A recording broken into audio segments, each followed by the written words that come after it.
More than a week after a major cyber attack on St Vincent's Health, patients remain in the dark about whether their information was stolen. The operator of hospitals and aged care homes says it's still investigating whether any sensitive data was taken in the hack.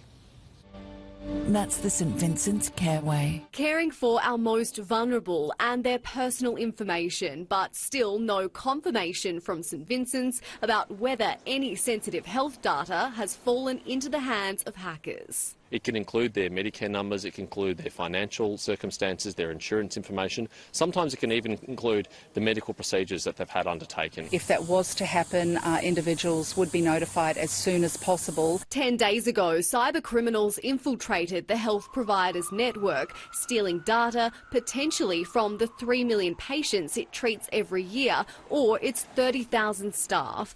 Today, providing an update on its investigation, but details remain scarce.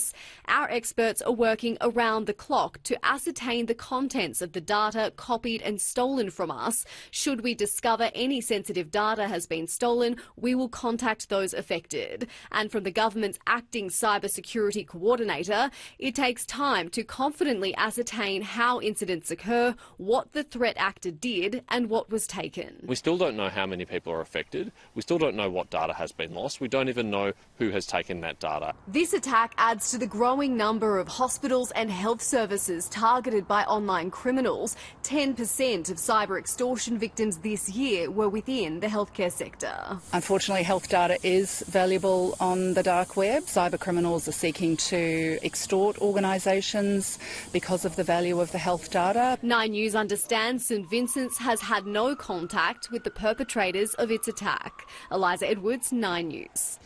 As the war in Gaza rages on, Israel is turning its attention to another front, warning it will remove Hezbollah from the border with Lebanon if the militant group continues to attack.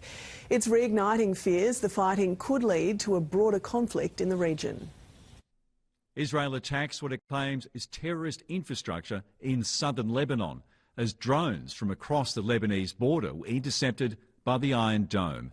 Hezbollah's deputy leader, Sheikh Naim Qassem, warned, if Israel goes too far, we will retaliate twice. There is a distinct possibility of an escalation.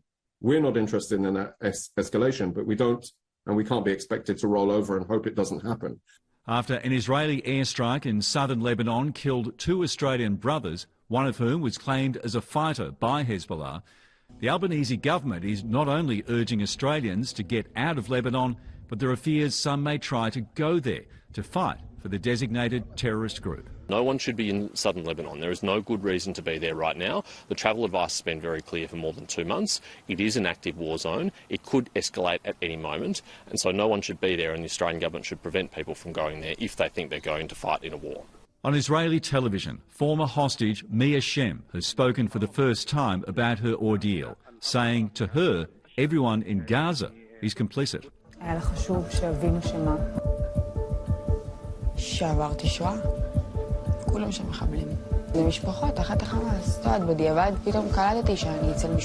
And reports in Israeli media say the IDF has admitted dozens of innocent civilians were killed in its airstrike on a Gaza refugee camp on Christmas Eve because the wrong type of weaponry was used. In a statement it said the IDF regrets the harm caused to uninvolved civilians and is acting to learn lessons from this event.